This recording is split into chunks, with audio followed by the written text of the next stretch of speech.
जय माता दी। स्वागत है आप सभी का हमारे चक्र म्यूजिक पर। अगर आप हमारे चैनल पर पहली बार आए हैं तो चैनल को सब्सक्राइब, लाइक और कमेंट करना ना भूलें।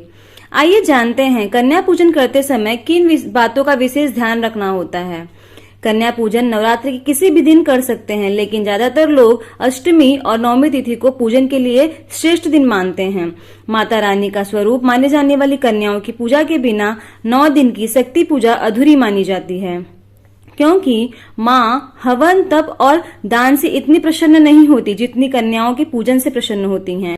कुछ लोग उपवास के अंतिम दिन यानी नवमी तिथि को कन्या पूजन कराने का संकल्प लेते हैं और कन्या भोजन के बाद ही नवरात्र समापन हो जाते हैं। लेकिन ध्यान रहे, कन्या पूजन के कुछ नियम भी होते हैं जिनका ध्यान रखना बहुत आवश्यक होता है। अगर आप भी कन्या भोजन कराने जा रहे हैं तो जानिए कुछ आवश्यक बातें और नियम। कन्या पूजन करने से माँ भगवती की कृपा प्राप्त कर सकते हैं, क्योंकि इनमें आदि शक्ति का वास होता है। कन्या पूजन के दौरान ध्यान रखें कि कन्याओं की उम्र 2 से 10 साल की उम्र के बीच होनी चाहिए।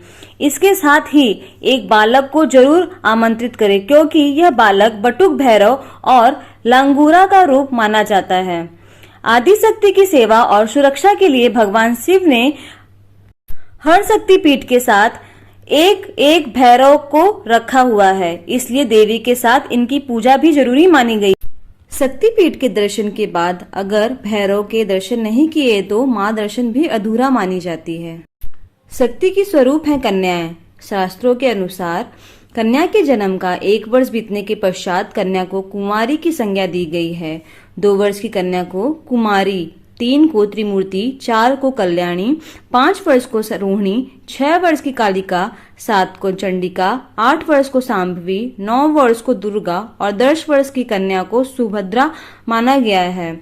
इनकी पूजा करने से सभी देवी देवताओं के आशीर्वाद और कृपा प्राप्त होती है। कन्या पूजन विधि। नवमी तिथि के दिन कन्या पूजन से पहले घर को स्वच्छ कर लेना जरूरी है, क्योंकि आने वाली कन्या स्वयं माता का स्वरूप मानी जाती है। पहले घर का माहौल साफ सुथरा कर लेना चाहिए, तभी कन्या पूजन का फल मिलता है। कन्या पूजन में 9 कन्याओं के साथ एक बालक का पूजन करना उत्तम माना गया है, लेकिन अगर संभव नहीं हो तो कम से कम 2 कन्याओं को जरूर भोजन कराएं। कन्या पूजन से कन्याएं और बालक के पैर को दूध या फिर पानी से अपने हाथों से साफ करें, क्योंकि स्वयं देवी माँ की सेवा मानी जाती है। इसके बाद उनके पैर छूकर उनको साफ स्थान पर बैठाएं। कन्याओं को खीर, पूड़ी, हलवा, चना इत्यादि खिलाएं, फिर माथे पर अक्षत, फूल, कुमकुम का तिलक लगाएं। इसके बाद उनको दान में रुमाल, लाल चुनरी, फल, खिलौने आदि भेंट करें और उनके चरण छूकर आशीर्वाद ले। इसके बाद उनको खुशी खुशी विदा करें। ऐसा कहा गया है कि विधि विधान से कन्या पूजन करने से नवरात्रि के व्रत का पूर्ण फल मिलता है और माता रानी प्रसन्न होकर सभी मनोकामनाएं को पूर्ण करती हैं। हे माँ मेरी सच्चियां शेरा वाली माता, तेरी सदा ही जय। जय माता दी।